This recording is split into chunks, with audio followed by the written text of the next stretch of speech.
Hello friends, it is me, your host. Come back to our channel. I hope you all are well and doing great.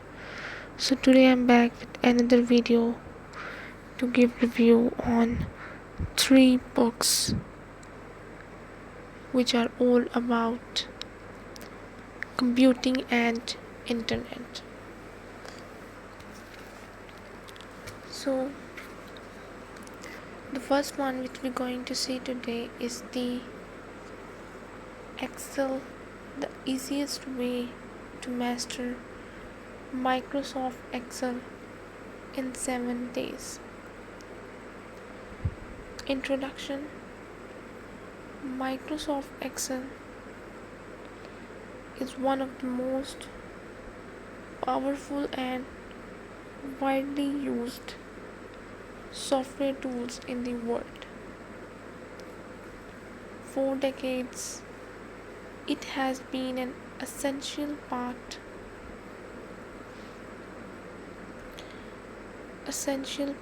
of personal life in offices.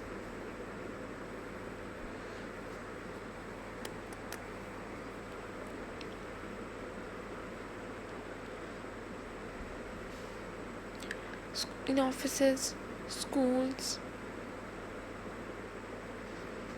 and visualizing complex patterns. Excel plays a role in almost every field.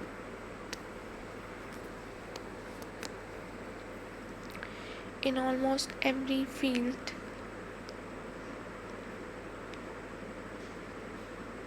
yet for beginners,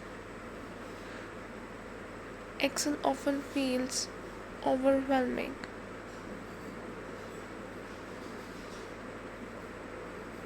Often feels overwhelming.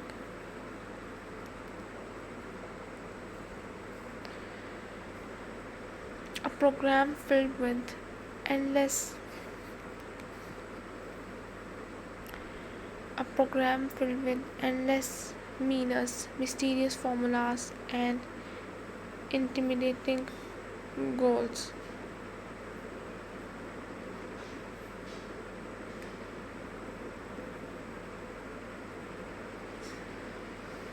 Intimidating.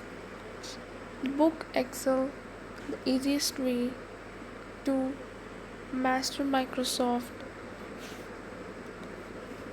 in 7 days, is written precisely for audience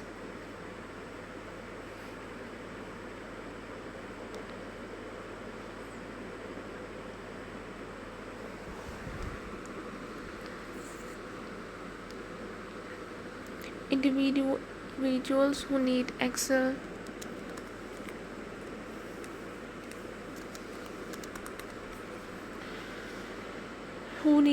but feel lost when they open it. The author offers a 7-day roadmap that promises not only to demystify Excel but also to equip readers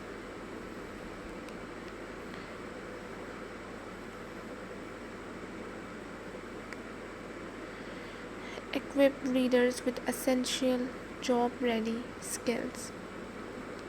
Unlike technical manuals that try to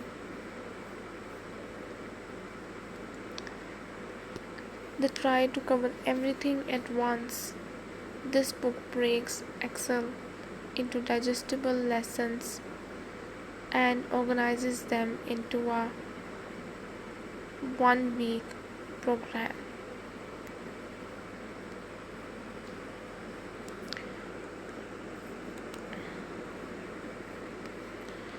This review aims to provide an in-depth examination of books,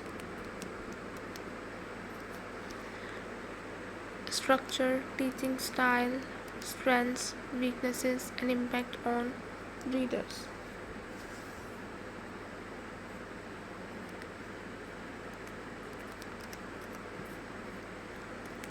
To do so, each day's lesson is analyzed individually,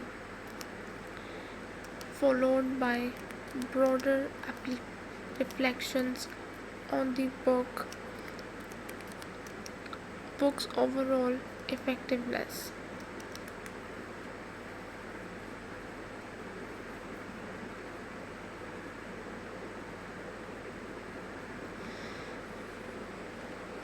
Chapter by chapter analysis. Day 1, Getting started with Excel.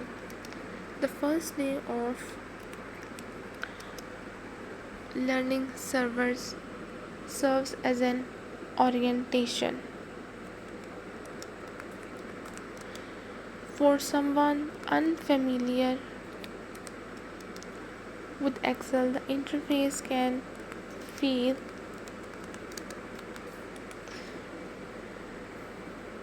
the interface can feel like an alien environment, ribbons full of icons, a grid of endless cells, and dozens of tabs.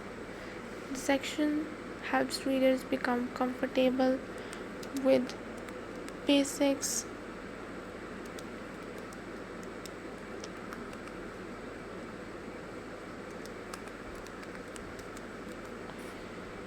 basics layout of Excels.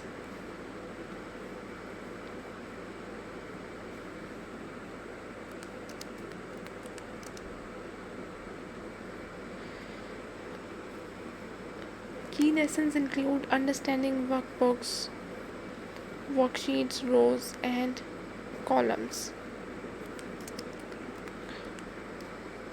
navigating between sheets, formatting basics like adjusting sizes, cell size, bolding text, and using border.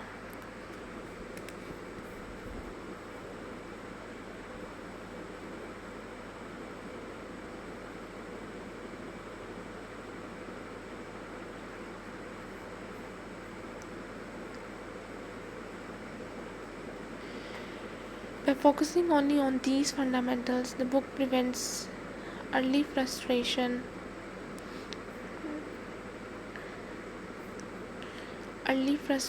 The author wisely avoids diving into complex formulas here.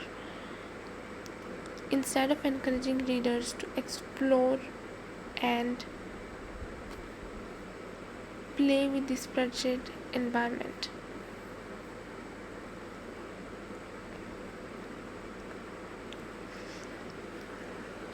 Entering and organizing data. Once the reader is comfortable with Excel's environment, the second day introduces data entry and organization.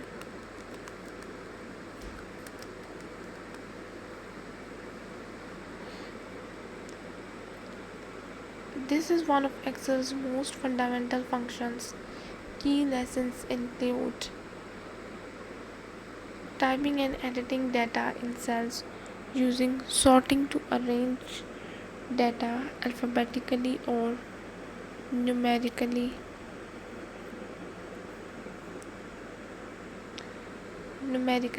applying filters to display only relevant information, creating tables for structured data presentation.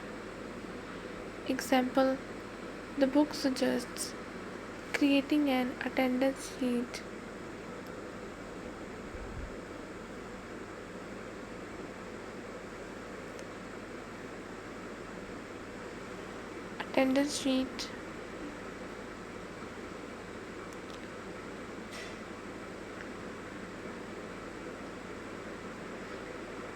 or expense tracker, then applying sorting and filtering to analyze it. A simple budget table can be sorted by category, while filters can isolate specific months. Strength: this chapter connects directly to real world tasks. Students, office assistants, and entrepreneurs can immediately see how sorting and filtering save time. Critique. While the book covered tables, it could have emphasized the importance of consistent data entry, example, avoiding mixing numbers with text in the column. Nonetheless, the day's material is clear and empowering. Day 3, Introduction to Formulas and Functions. Day 3 is where Excel transforms from a simple digital notebook into a powerful calculator. The book introduces formulas and basic functions. Covered functions include sum to add values, average to find mean values, max or minimum to identify highest and lowest numbers, if to create conditional logic.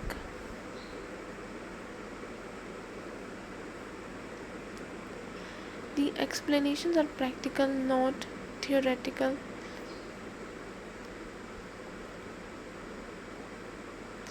Instead of presenting formulas as abstract, the book ties them to realistic applications, totaling sales revenue, calculating average grades, checking whether expenses exceeded a budget limit.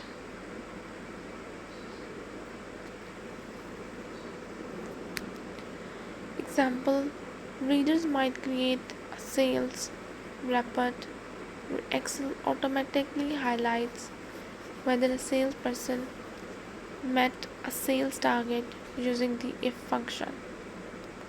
Strength. The book makes formulas approachable by showing step by step instructions.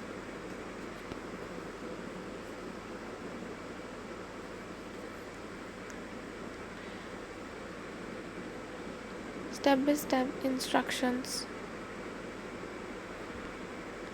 Critique. Advanced users may feel this is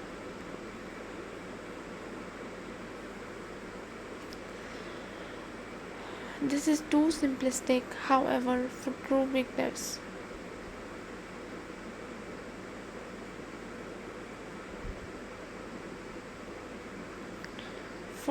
beginners, this is a breakthrough moment. They begin to see Excel as a decision making tool, not just a table. Day 4, Immediate formulas and logical functions. On the fourth day, readers are pushed into more complex formulas. This is where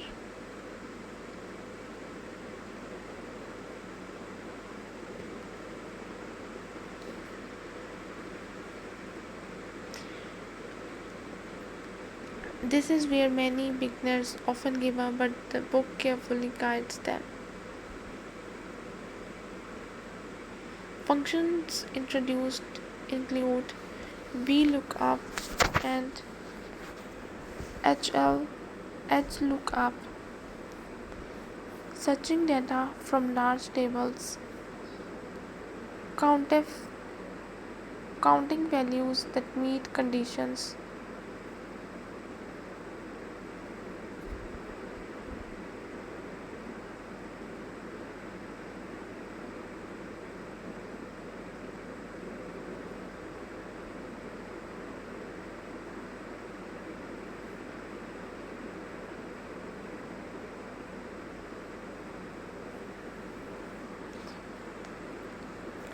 nested ifs, combining conditions for more complex decision decision making. Example, a shop owner could use VLOOKUP to quickly retrieve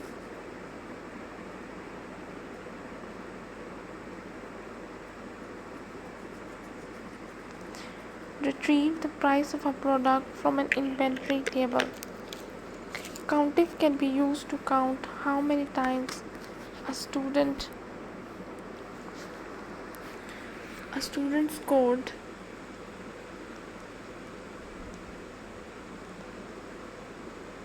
above 80 in exams.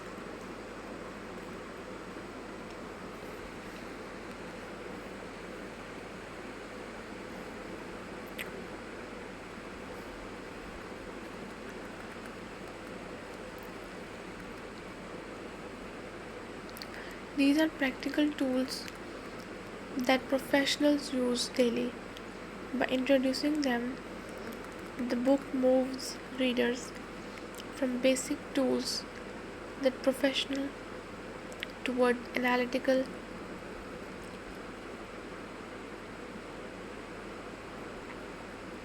problem solving.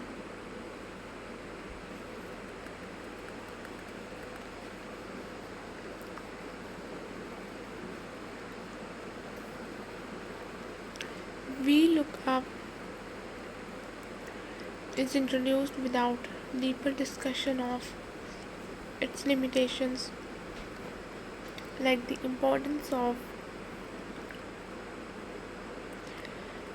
data structure. A mention of the modern XLOOKUP available in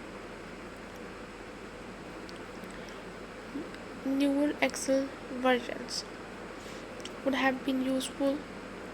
Still, the coverage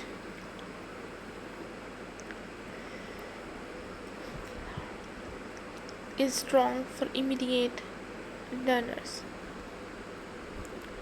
Day 5, charts and visualizations.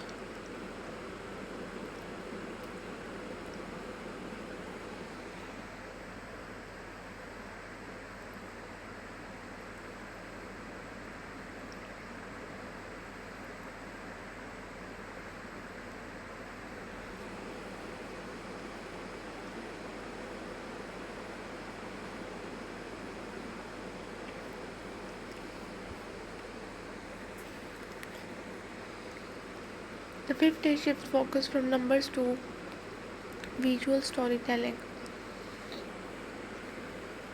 Data often makes more sense when presented graphically, and Excel's charting tools make this possible. Charts introduced include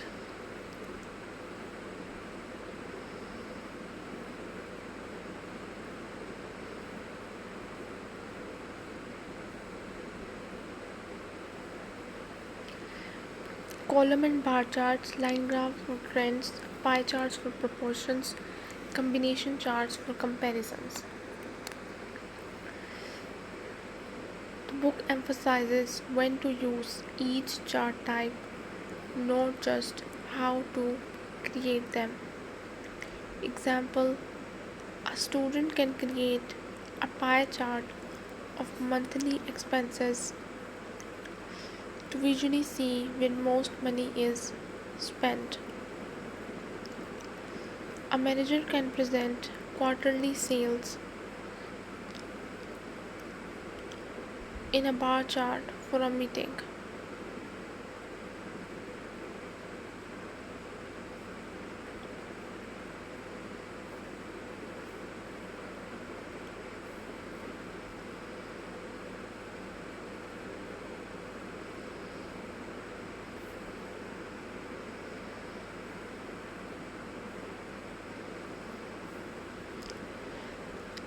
Strength. This section gives readers the ability to make data more persuasive, professional for many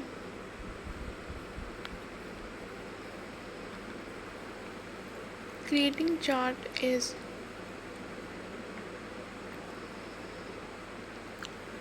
creating chart is one of the most rewarding Excel skills.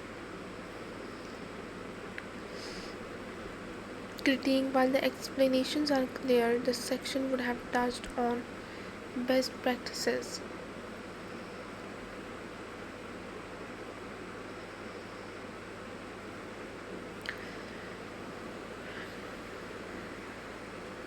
Strengths of the book: clear structure, 7 days each, building logically on the last, beginner friendly language, no overwhelming jargon, practical examples, real life tasks, make learning relevant.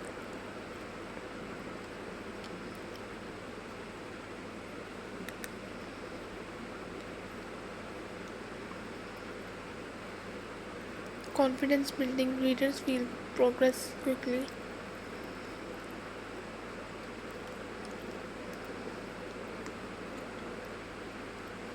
Time efficiency, learners can commit to 1 week and emerge skilled.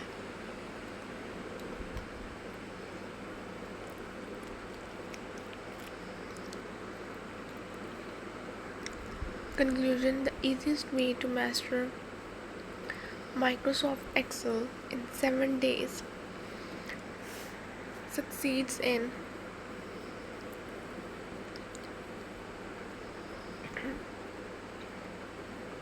making Excel accessible.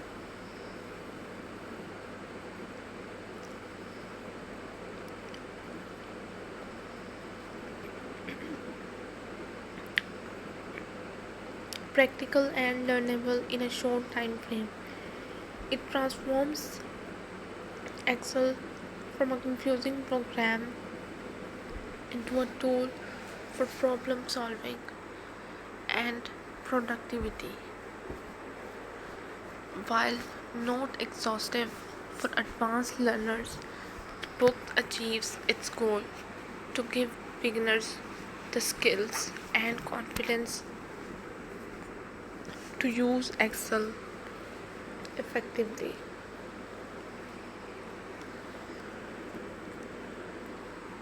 Final rating: strengths, clear, structured, practical, and motivating.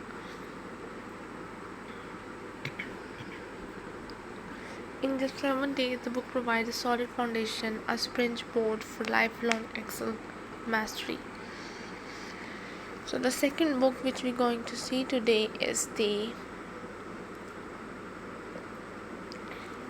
Minecraft STEM Computing and Coding.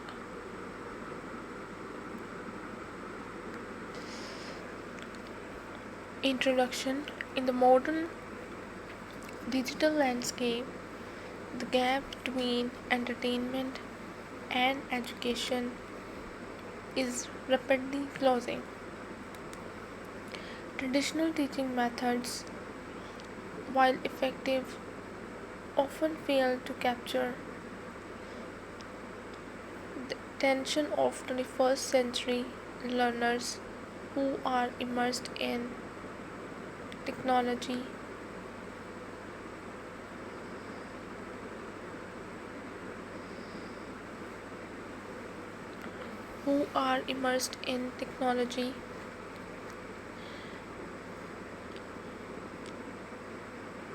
from a young age.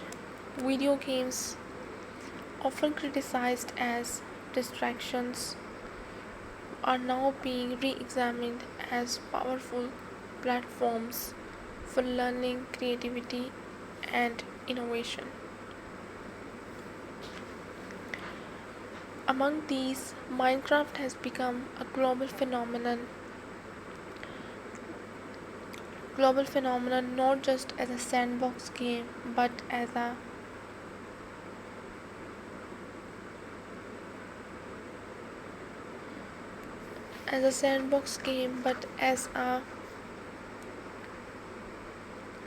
educational environment that fosters critical thinking, problem solving, and creativity.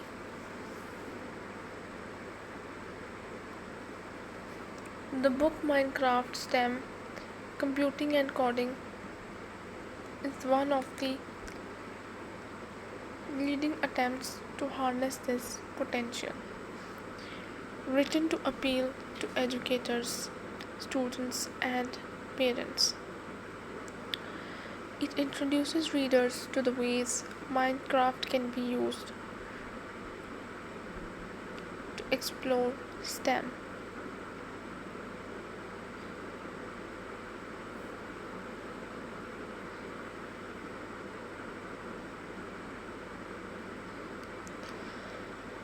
Minecraft STEM science, technology, engineering, and mathematics, and concepts and acquire fundamental skills in computational thinking and programming. The book tells Minecraft's open world gameplay and transforms it into an interactive classroom.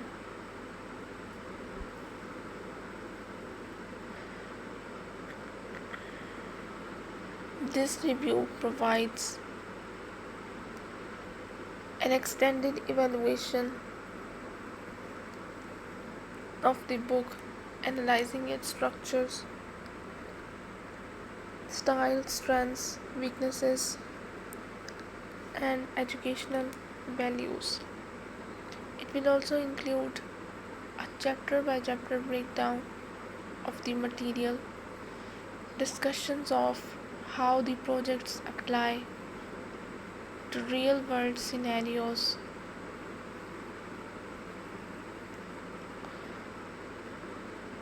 and critiques of its scope.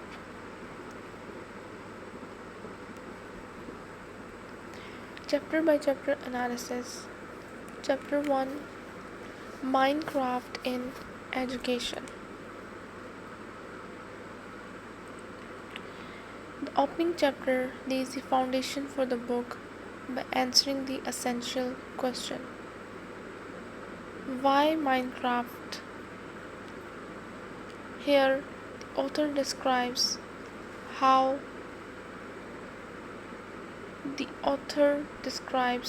the game's open-ended, block-based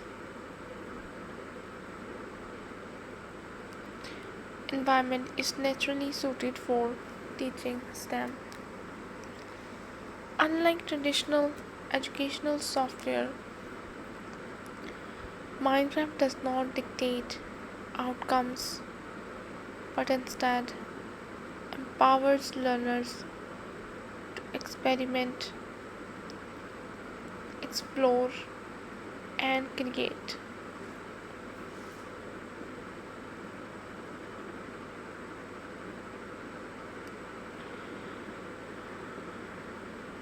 The chapter emphasizes Minecraft's role in building collaborative learning environments,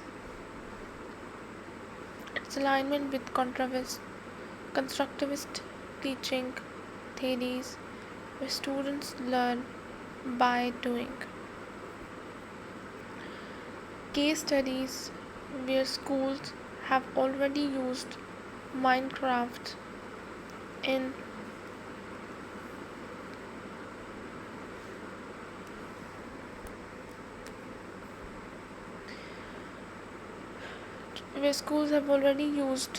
Minecraft in math, science, and design lessons.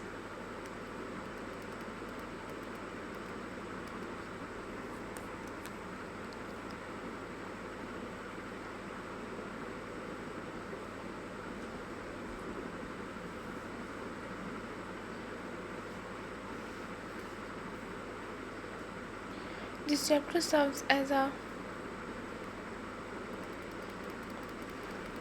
persuasive introduction, helping educators understand why integrating games into teaching is not only possible but essential for modern learners. Chapter 2, STEM Concepts Through Play. This chapter connects Minecraft's gameplay with specific STEM skills.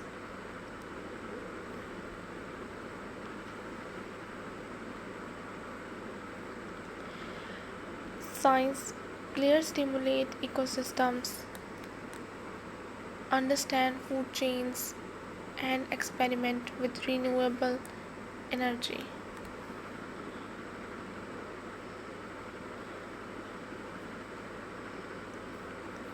With renewable energy. Building greenhouses in Minecraft, for example, teaches students about sustainability and climate science.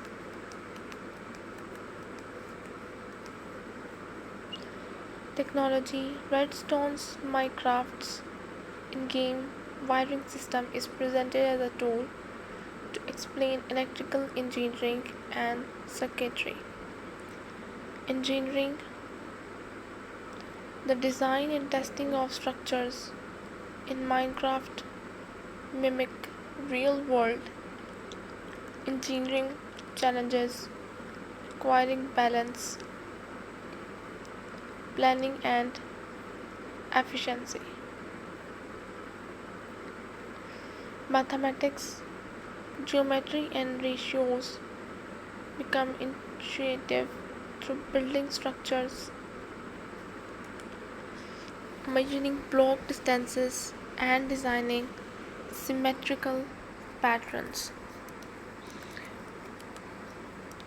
The author succeeds in showing that STEM is not confined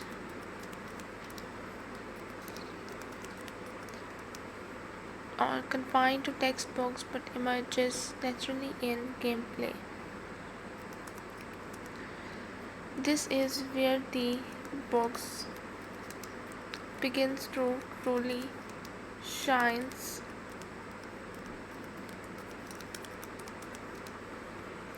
Chapter 3. One of the most critical section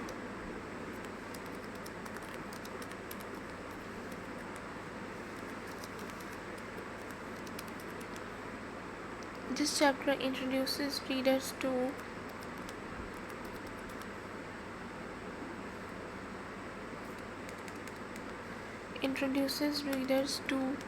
computational thinking, a skill set necessary for coding and problem solving.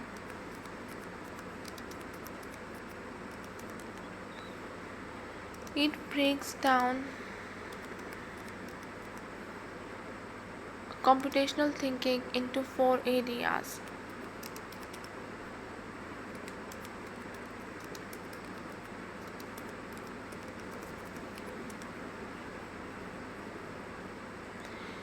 Decomposition, breaking problems into smaller, manageable steps. Pattern recognition, identifying recurring solutions in Minecraft tasks. Example, resource gathering,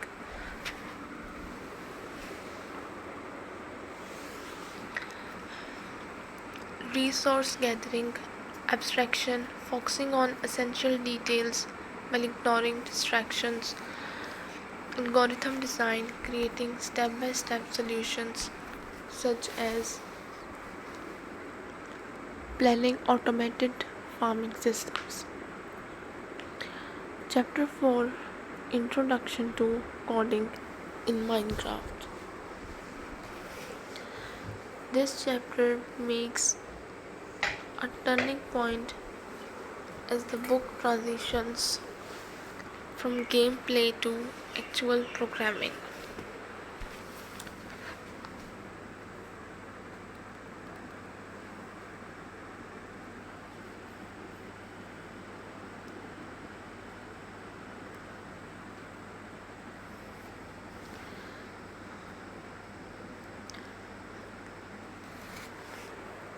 Block coding readers learn how to drag and drop commands to automate Minecraft tasks. For instance, coding a character to automatically build a wall.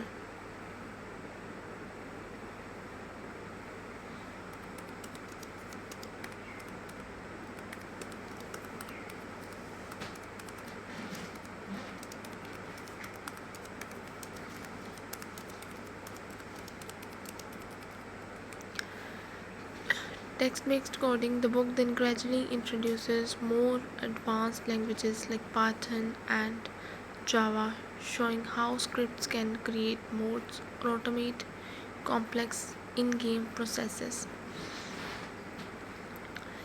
This chapter is valuable because it makes coding accessible and playful, reducing the intimidation factor that many beginners feel.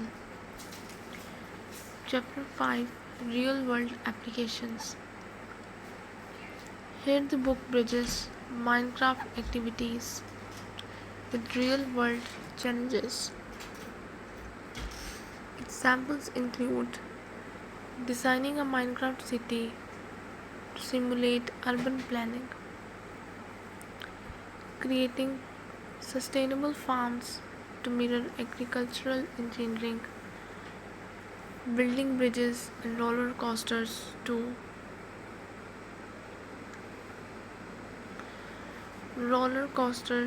replicate civil engineering.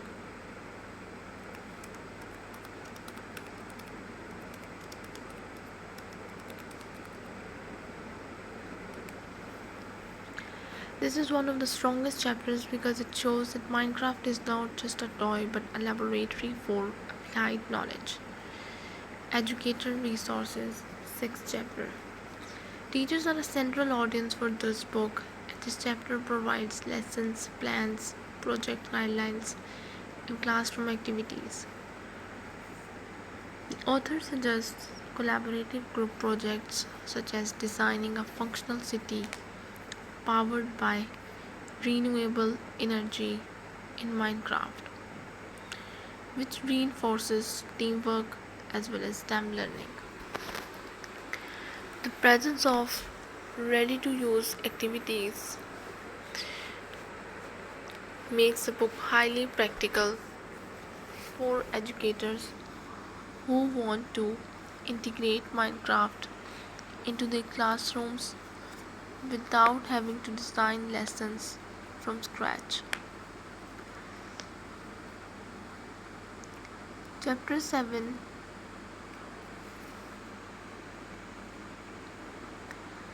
Advanced Projects and Challenges.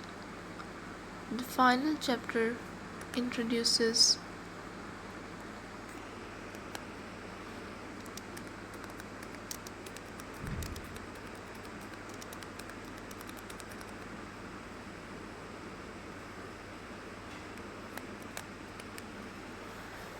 introduces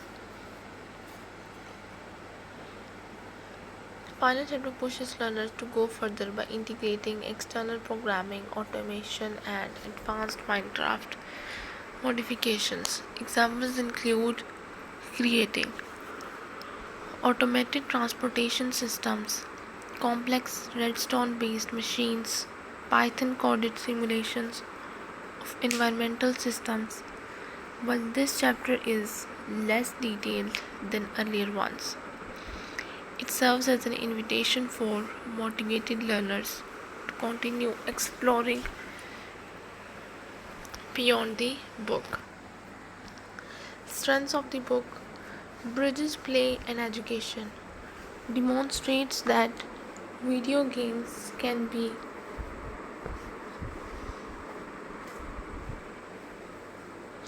meaningful tools for learning. Practical STEM integration connects concepts like geometry, physics, and engineering directly to Minecraft activities. Coding made accessible introduces both block based and text based coding, in a natural, engaging way. Support for teachers provides lessons plans and classroom strategies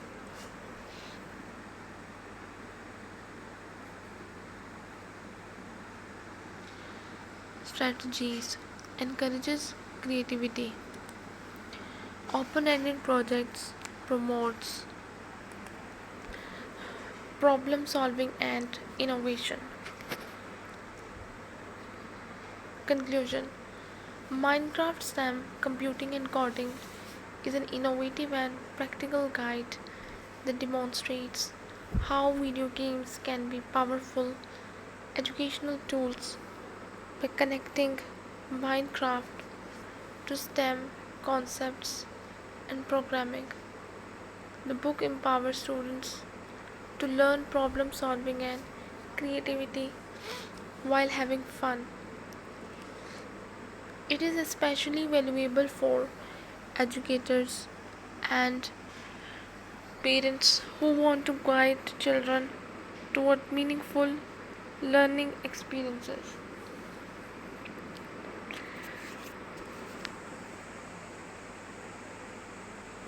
Though it may not satisfy advanced coders, it excels as an entry point into STEM education and programming by combining clear explanations, practical projects, and real world applications.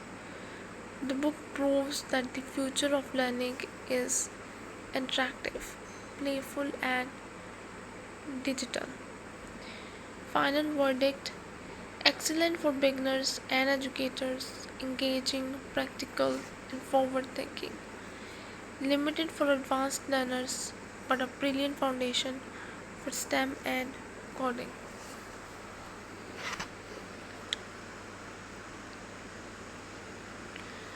The last book which we're going to see today in this video is the Social Engineering Cookbook by Manish Sharma. Executive summary: Social Engineering Cookbook by Manish Sharma positions itself as an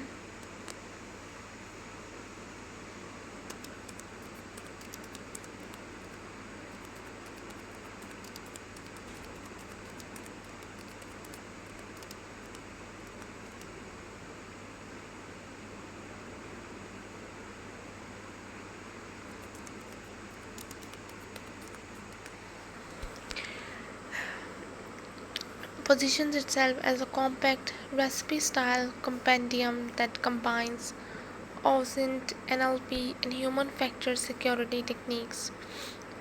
The book suggests greatest strength is its practical framing. Short, focused recipes make complex human-centric attack patterns intelligible and translatable into defensive exercises.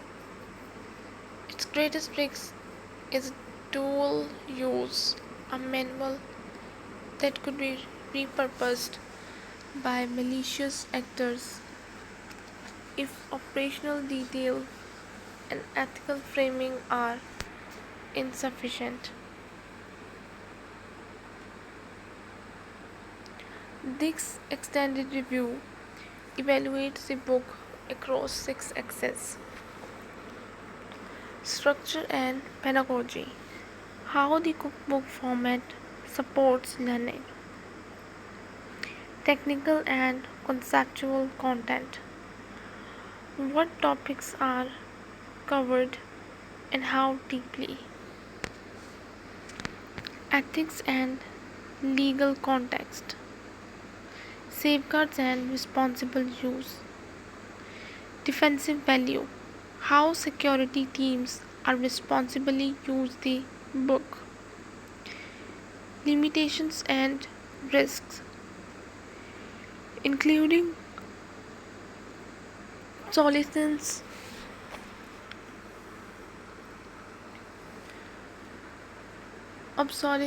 misuse potential, and audience mismatch. Practical exercise and access sample defensive exercises, KPIs, policy templates, and further reading.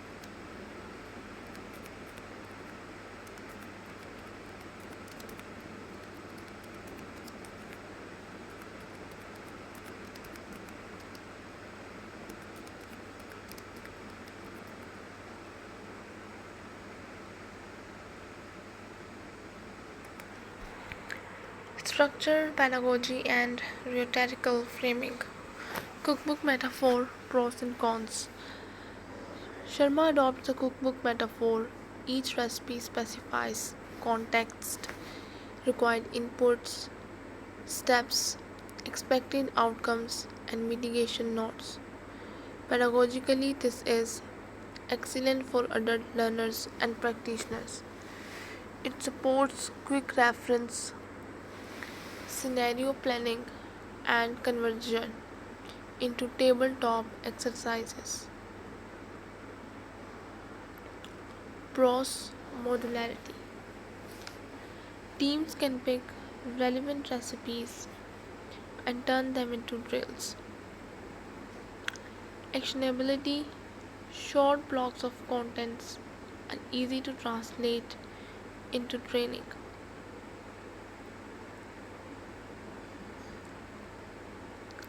Retention: the recipe structure aids memory and application. Cons: dual use exposure, modular, actionable content is also easier to misuse if operational details are present. Oversimplification risk: complex socio-technical phenomena may be flattened into step lists, obscuring nuance.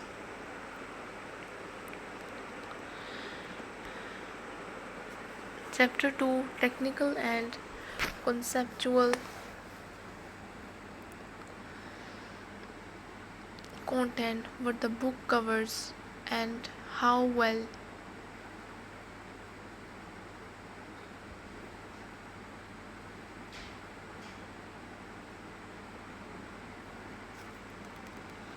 Core themes interpreted from the book's scope: human persuasion theory, principles of influence. These are necessary for understanding why social engineering succeeds. OSINT techniques, high level mapping public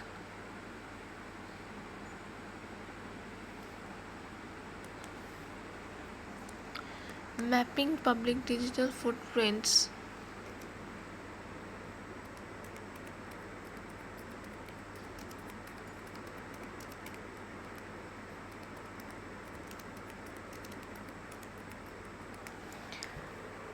Correlating signals, prioritizing targets by risk. Important for defenders to know what an attacker can learn from open sources. NLP applications, using language processing to cluster social posts, detect sentiment, and identify behavioral patterns at scale. Framed primarily as analysis, defensive, scenario recipes, phone, email, in-person pretexts. Defensive mitigations, detection signals, policy changes, training exercises, and measurement strategies. Ethics and governance, scope, consent, lawful testing, and disclosure. 3.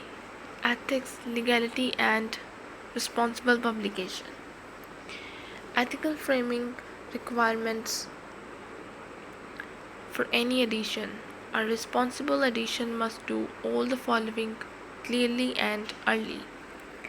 State a defensive purpose and intended professional audience. Include strong legal disclaimers that unlicensed testing or deception can be unlawful. Provide consent and scope templates.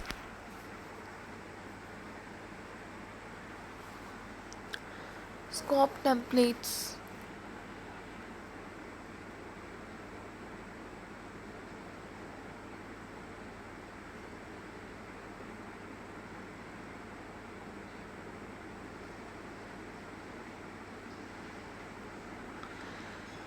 If Sharma's editions includes a full ethics chapters, vendors blub suggest it does. That mitigates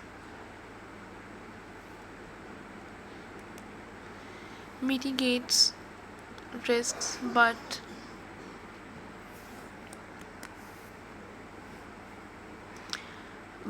readers should still apply organizational governance when using the material. Defensive value. 9. Policy template. Executive summary.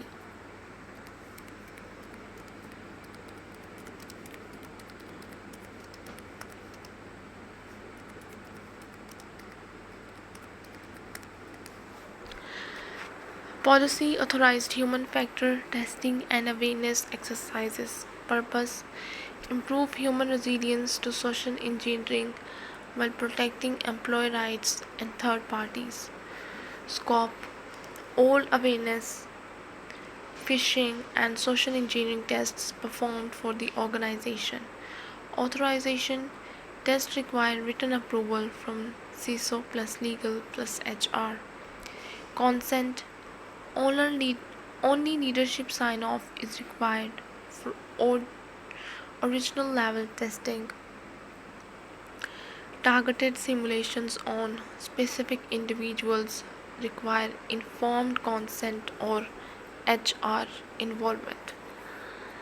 Minimum standards: no simulated tests that mimic life-threatening emergencies, no entrapment, preserve privacy, remediation and disclosure, timely debrief and remediation plan, non-punitive learning focus. Metrics and reporting: quarterly metrics to be presented to executive leadership. 10.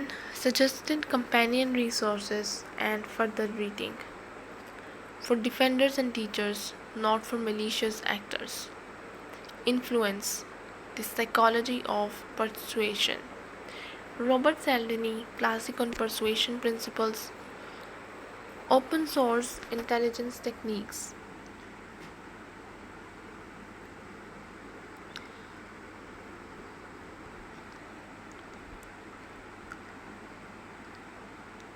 Michael Basil, Defensive OSINT Techniques and Privacy Remediation. NLP and Text Analytics for Security Teams.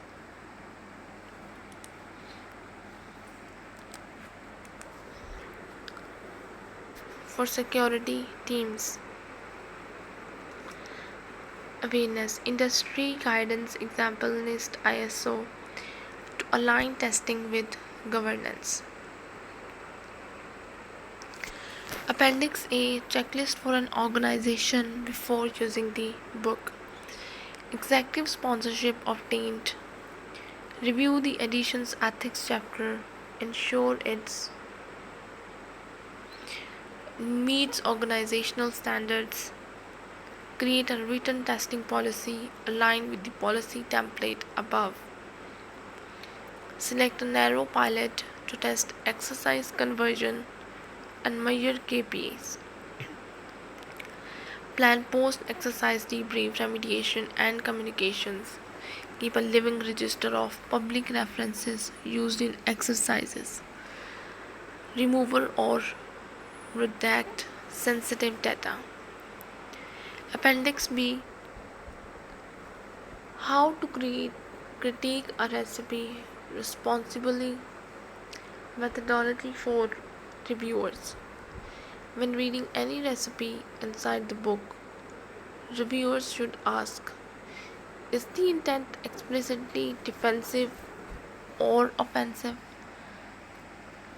Are ethical, legal, and consent constraints clearly stated.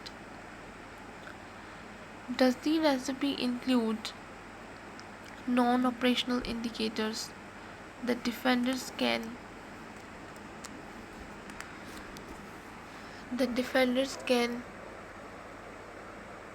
use? Can the recipe converted into a safe learning exercise without reproducing manipulative scripts? Does the recipe rely on ephemeral platform features that will soon be outdated? So this is all we have from these three of the books. I hope you guys like the information, like the books. If you did, don't forget to press the like button. And if you wanted to suggest any other books for a review, you can tell me in the comment section. I'll be back with another videos with another books to give a review on. Till then, just take care and goodbye.